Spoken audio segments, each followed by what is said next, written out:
Hello दोस्तों, आप सभी का स्वागत है हमारे यूट्यूब चैनल आशीष जी के एकेडमी पे। तो दोस्तों, आज का प्रैक्टिस सेट हम लोग मनोविज्ञान का कर रहे हैं, जो कि है प्रैक्टिस सेट 9 है। और इससे पहले हम लोग प्रैक्टिस सेट कर चुके हैं, तो आप लोग जाकर उस वीडियो को प्लेलिस्ट में देख सकते हैं, ठीक है। तो आज का हम लोग प्रैक्टिस सेट 9 कर रहे हैं और ऐसे प्रश्न ही आते हैं पेपर में। तो चलिए हम लोग स्टार्ट करते हैं। और यह रोज़ाना शाम 7 बजे क्लास होती है। शाम 7 बजे क्लास होती है, आप लोग इसको देख लीजिएगा। इसमें शाम 7 बजे क्लास होती है डेली। तो आप लोग इस वीडियो को पूरा अंत तक देखिएगा, और जो लोग नए जुड़ रहे हैं चैनल को सब्सक्राइब जरूर कर लीजिएगा, जिससे वीडियो का नोटिफिकेशन आप तक पहुँचता रहेगा और हमें मोटिवेशन मिलता रहेगा। तो चलिए हम लोग स्टार्ट करते हैं आज का पहला प्रश्न चलिए करते हैं। तनाव और क्रोध, टेंशन एंड एंगर की अवस्था है। तनाव और क्रोध की अवस्था कौन सी है? शैशवावस्था, किशोरावस्था, बाल्यावस्था, वृद्धावस्था। तो यह तनाव और क्रोध की अवस्था कौन सी है, आपको यह बताना है, ठीक ना। देखिए, जो शैशवावस्था होती है तो यह जन्म से 5 वर्ष होती है, ठीक ना। जन्म से 5 वर्ष की होती है, आप इसको भी याद रखिएगा। किशोरावस्था होती है तो यह 12 से 18 वर्ष की होती है। बाल्यावस्था होती है 6 से 11 वर्ष होती है, ठीक ना। यह 6 से 11 वर्ष होती है, आप लोग इसको याद रखिएगा। वृद्धावस्था होती है वह 18 के बाद 18 से ये बाद जो अवस्था होती है उसमें कई अवस्था बढ़ जाती है, ठीक ना। तो आप इसको इतनी 3 अवस्थाएं आप लोग याद रखिएगा, ठीक ना। इसमें जो ऑप्शन हम लोग होगा तनाव और क्रोध की अवस्था जो होती है हमारी, वह किशोरावस्था होती है, ठीक ना। क्या होती है? किशोरावस्था होती है, आप लोग इसको याद रखिएगा, ठीक ना। ऑप्शन इसमें जो सही होगा हम लोग का बी सही होगा, ठीक। चलिए आगे चलते हैं। क्वेश्चन नंबर सेकेंड, बच्चों की रुचि बनाए रखने के लिए आप कौन सी विधि का चयन करेंगे? बच्चों की रुचि बनाए रखने के लिए आप कौन सी विधि का चयन करेंगे? बच्चों को पढ़कर आने को कहेंगे और प्रश्न पूछेंगे, स्वयं गतिविधि करेंगे तथा बच्चों को बताएंगे, आप गतिविधि में बच्चों को शामिल करेंगे और बच्चों को स्वयं गतिविधि करने के लिए देंगे, ठीक ना। तो यह प्रश्न ऐसे ही प्रश्न आते हैं, आप लोग इसको देखिएगा। बच्चों की रुचि बनाए रखने के लिए उसमें क्या करना चाहिए अध्यापक को, कि उसमें जो बच्चे हैं उसको अपने हाथों से बच्चों को कह देना चाहिए कि बच्चे क्या करें, अपने हाथों से वह कोई भी गतिविधि करें, कोई भी प्रयोग करें और कोई भी सचित्र वर्ण बनाएं और फोटो बनाएं, जैसे क्या होता है कला, ठीक ना, उसको बनाएं। तो यह क्या होता है, बच्चे अपने हाथों से बनाते हैं तो उसकी क्या होती है, जिज्ञासा बढ़ती है और उनकी रुचि भी बढ़ती है। तो इसमें क्या होता है, बच्चों को स्वयं गतिविधि करने के लिए देना चाहिए। यह ऑप्शन सही होगा हम लोग का डी, ठीक ना। डी ऑप्शन इसमें हम लोग का सही होगा। चलिए आगे चलते हैं। क्वेश्चन नंबर थर्ड, एक बच्चे की मानसिक आयु 12 वर्ष है एवं वास्तविक आयु 8 वर्ष है, तो उसकी बुद्धि लब्धि कितनी होगी, ठीक है, आपको बताना है। तो देखिए, आप लोग जानते हैं कि मानसिक बुद्धि लब्धि का सूत्र किसने दिया है? तो बुद्धि लब्धि का सूत्र किसने दिया है? तो टर्मन ने दिया ना, ठीक ना। टर्मन ने दिया है, आप लोग इसको याद रखिएगा।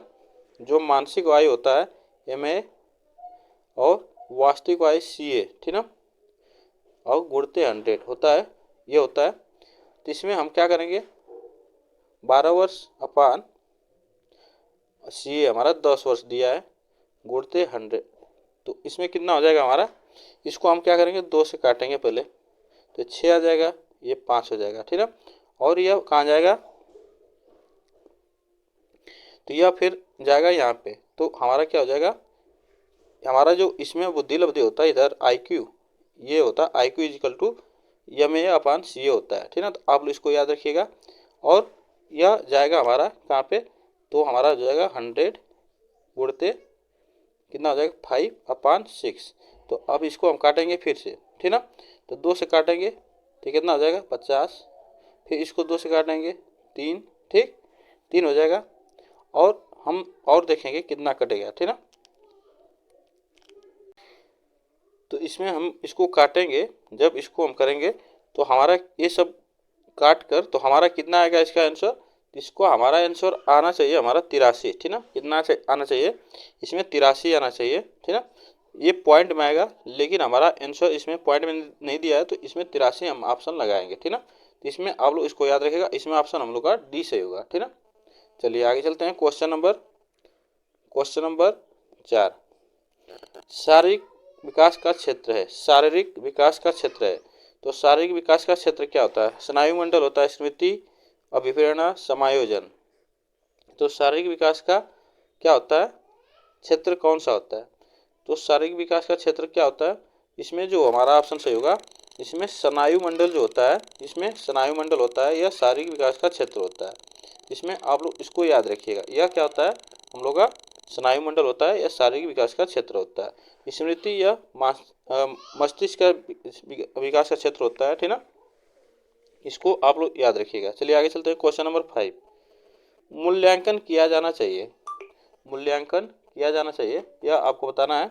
मूल्यांकन से बच्चे पढ़ेंगे, इससे बच्चों की उपलब्धि का पता लगता है, बच्चों के सीखने के स्तर का ज्ञान होता है, शिक्षकों की उपलब्धि का पता लगता है, ठीक ना। तो इसमें जो शिक्षक की उपलब्धि उससे हमसे नहीं मतलब है, हमें क्या करना है, बच्चों का मूल्यांकन करना है। तो इसमें से कौन सा ऑप्शन हम लोग का सही होगा? तो इसमें जो हमारा ऑप्शन सही होगा, तो इसमें जो हमारा ऑप्शन दिख रहा है, इसमें ऑप्शन हम लोग का बच्चों के सीखने के स्तर का ज्ञान होना चाहिए, कि बच्चा कितना सीखा है, कितना सीख रहा है, उसके बारे में हम उसका मूल्यांकन करते हैं, तो उसके बारे में हम जानते हैं, ठीक ना। तो यह ऑप्शन हम लोग को जो सही होगा, इसमें सी ऑप्शन सही होगा, ठीक।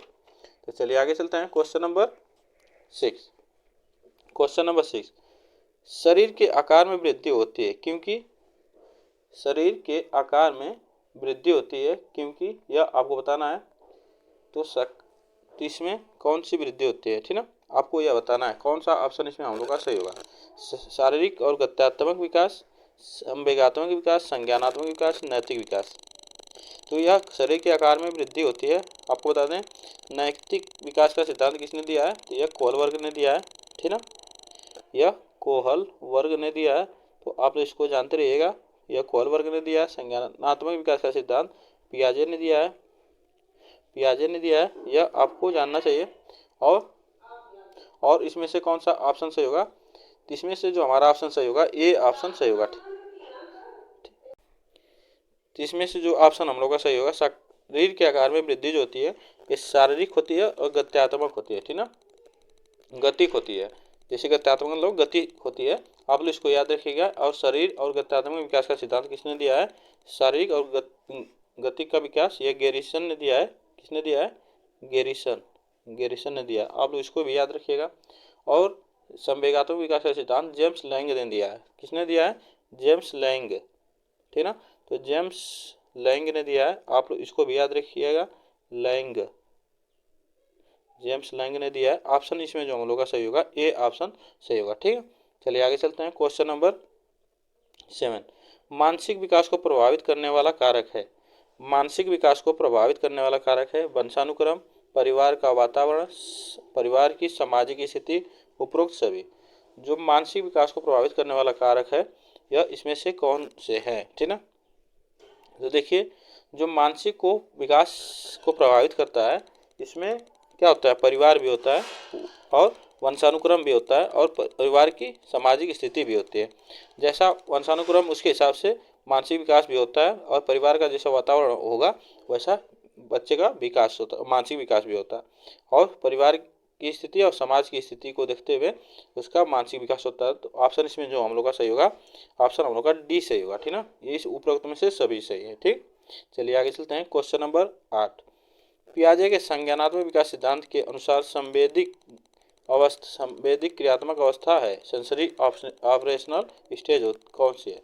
जन्म से 2 वर्ष, 2 से 7 वर्ष, 7 से 11 वर्ष, 11 से 16 वर्ष। तो इसमें से कौन सी ऑप्शन हम लोग का, कौन सा ऑप्शन सही होगा, ठीक ना, आपको बताना है कौन सा ऑप्शन सही होगा। 7 से 11 वर्ष होती है हमारी, क्या होती है? मूर्त अवस्था, ठीक ना, मूर्त अवस्था, या पियाजे के अनुसार मूर्त अवस्था होती है। आप लोग इसको याद रखिएगा।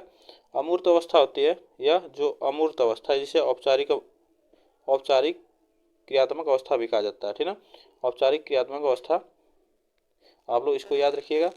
और जो हमारा जन्म से संवेदिक क्रियात्मक अवस्था होती है, जन्म से 2 वर्ष की होती है, ठीक ना। और 2 से 7 वर्ष की जो अवस्था होती है, वैसे पूर्व संक्रियात्मक अवस्था कहते हैं, ठीक ना, पूर्व संक्रियात्मक अवस्था का जाता है, ठीक ना, क्रियात्मक अवस्था कहा जाता है। आप लोग इसको याद रखिएगा। पूर्व संक्रियात्मक अवस्था कहा जाता है। ऑप्शन इसमें हमारा जो सही होगा, इसमें ये ऑप्शन सही होगा। ठीक, चलिए आगे चलते हैं। क्वेश्चन नंबर 9, निम्नलिखित में से कौन सा कथन सत्य है?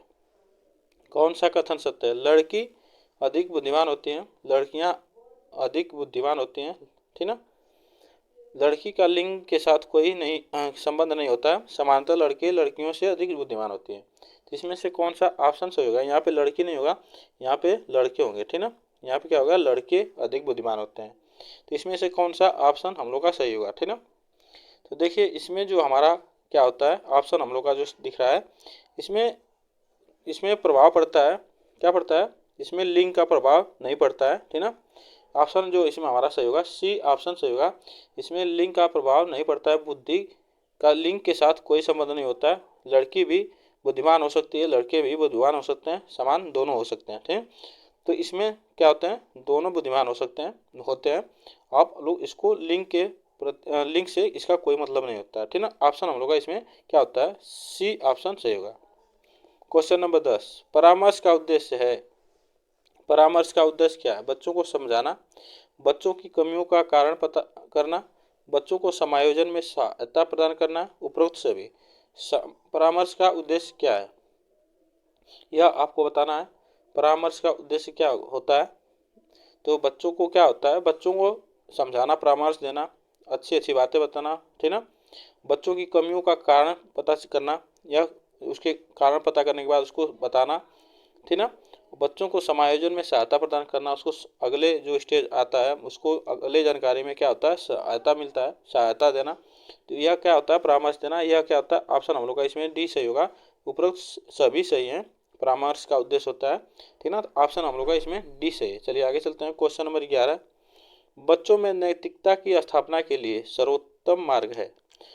बच्चों की नैतिकता की स्थापना के लिए सर्वोत्तम मार्ग कौन सा है? उन्हें धार्मिक पुस्तक पुराना पढ़ाना चाहिए।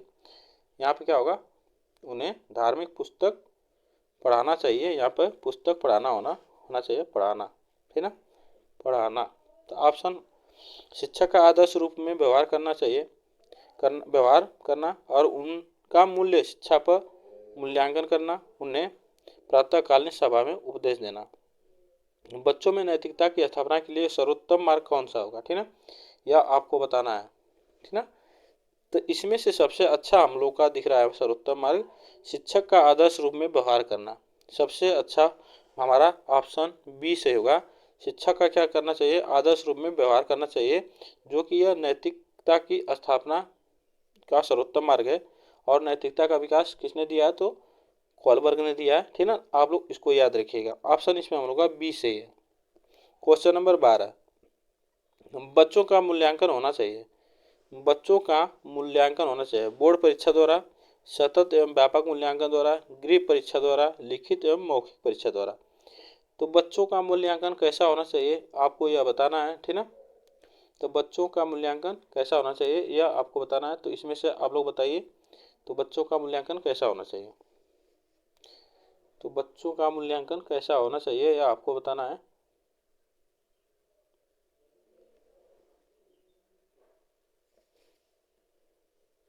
इसमें से जो ऑप्शन हम लोग का दिख रहा है, कौन सा ऑप्शन हम लोग का दिख रहा है? इसमें से जो ऑप्शन हम लोग का दिख रहा है, बच्चों का मूल्यांकन होना चाहिए, यह कैसा होना चाहिए? इसमें से जो ऑप्शन हम लोग का सही होगा, बी ऑप्शन सही होगा। सतत एवं व्यापक मूल्यांकन होना चाहिए, ठीक ना, कंटिन्यू मूल्यांकन करना चाहिए, और उनका व्यापक मूल्यांकन, अच्छा मूल्यांकन करना चाहिए। इसमें से जो ऑप्शन हम लोग का दिख रहा है, यह ऑप्शन हम लोग का सही होगा, बी ऑप्शन सही होगा, ठीक ना। चलिए आगे चलते हैं। क्वेश्चन नंबर हम लोग आगे चलते हैं। क्वेश्चन नंबर 13, बच्चों के लिए निःशुल्क एवं अनिवार्य शिक्षा का अधिकार अधिनियम कितने वर्ष के बच्चों के लिए लागू होता है? तब बच्चों का अधिकार अधिनियम यह कितने वर्ष के बच्चों के लिए लागू होता है, यह आपको बताना है, ठीक ना। तो यह आपको बताना है कितने वर्ष के बच्चों के लिए लागू होता है। तो आप इसको बताइए कि कितने वर्ष के बच्चों के लिए लागू होता है।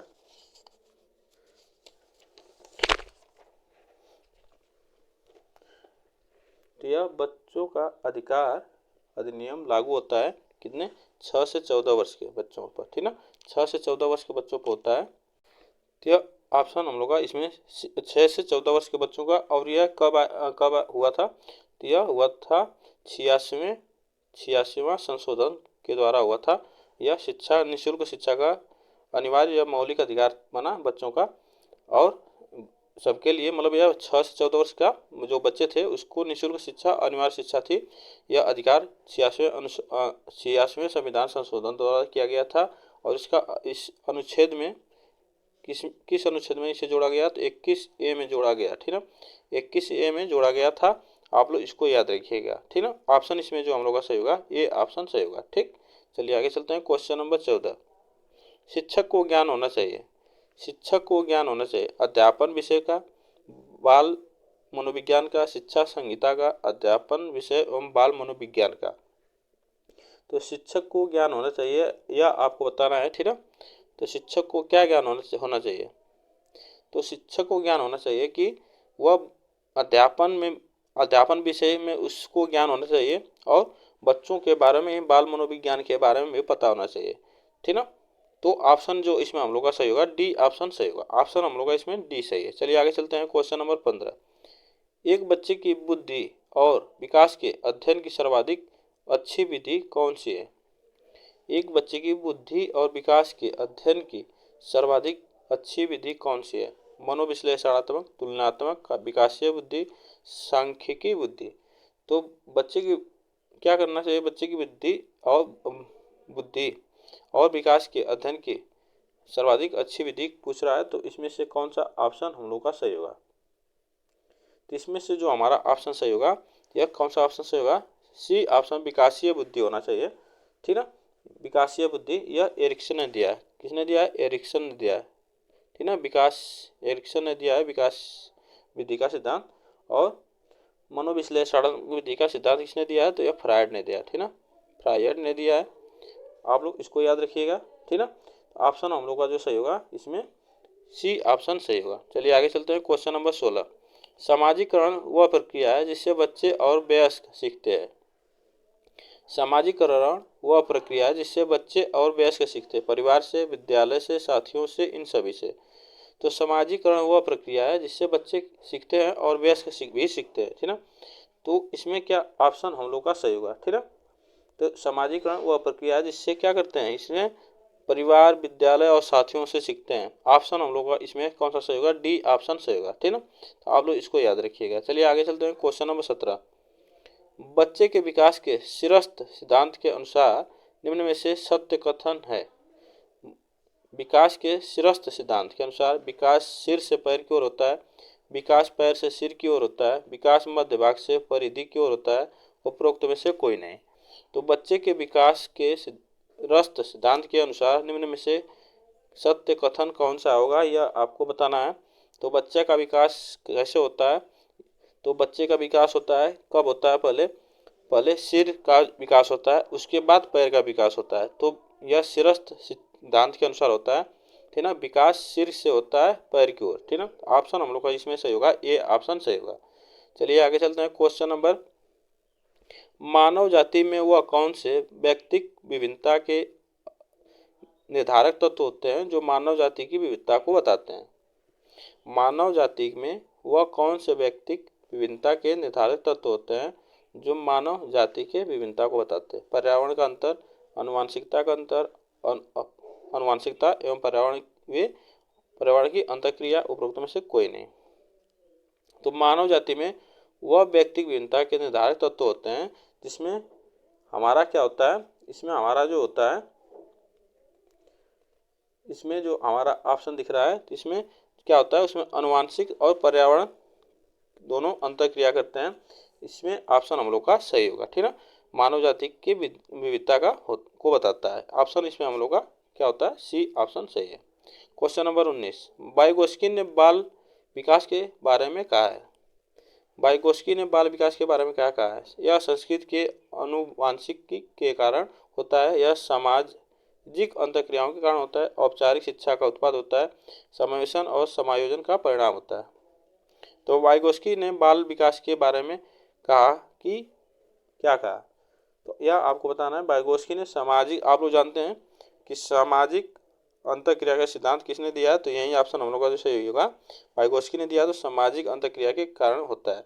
यह वाइगोत्स्की ने कहा है कि बालक का विकास सामाजिक अंतःक्रिया के कारण होता है। ऑप्शन हम लोग का इसमें जो सही होगा बी ऑप्शन सही होगा। चलिए आगे चलते हैं क्वेश्चन नंबर 20, ठीक ना। आज का लास्ट क्वेश्चन, हार्वर्ड गार्डनर ने सात बुद्धि का अधिमान निर्धारित किया, इसमें से कौन नहीं है? इसमें से पूछ रहा है कौन नहीं है। देखिए, जो हार्वर्ड गार्डनर ने सात बुद्धि जो बताई थी, अब इनकी बुद्धि इस समय 9 है, ठीक ना। पहले 7 के बाद 8 हुई, 8 के बाद 2 साल बाद फिर क्या हो गई? 9 हो गई। तो अब इन्होंने 9 बुद्धि दिया है, पहले 7 बुद्धि इन्होंने बताए थे, लेकिन अब इनके द्वारा 8 बुद्धि बताया गया है।